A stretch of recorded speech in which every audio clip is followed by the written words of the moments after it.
ஒரு மாம்பழ வியாபாரி ஓடுகின்ற ரயிலில் மாம்பழங்களை விற்று கொண்டிருந்தான். பல முறை கூவி கூவி விற்றாலும் ஒருவர் கூட அவனிடம் மாம்பழத்தை வாங்கவில்லை.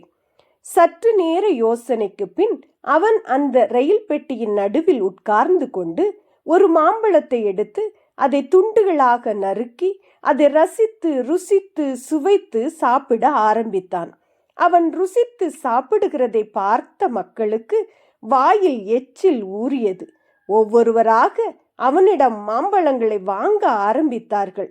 சற்று நேரத்துக்கு பின் அவனிடமிருந்த எல்லா மாம்பழங்களும் விற்று தீர்ந்து போயின. கர்த்தர் நல்லவர் என்பதை ருசித்து பாருங்கள். அவர் நல்லவர் என்று எப்படி அறிந்து கொள்ள முடியும்? அவரை ருசித்து பார்ப்பதினால்தானே. அவரை எப்படி ருசிக்க முடியும்? அவரை நம் உள்ளத்தில் சொந்த இரட்சகராக ஏற்றுக்கொண்டு அவருடைய பிள்ளையாக நாம் வாழ்வதின் மூலம்தான் அவரை ருசிக்க முடியும். அன்புள்ள ஆண்டவரே, நான் உம்மை ருசித்து பார்க்க எனக்கு உதவி செய்யும். ஆமேன்.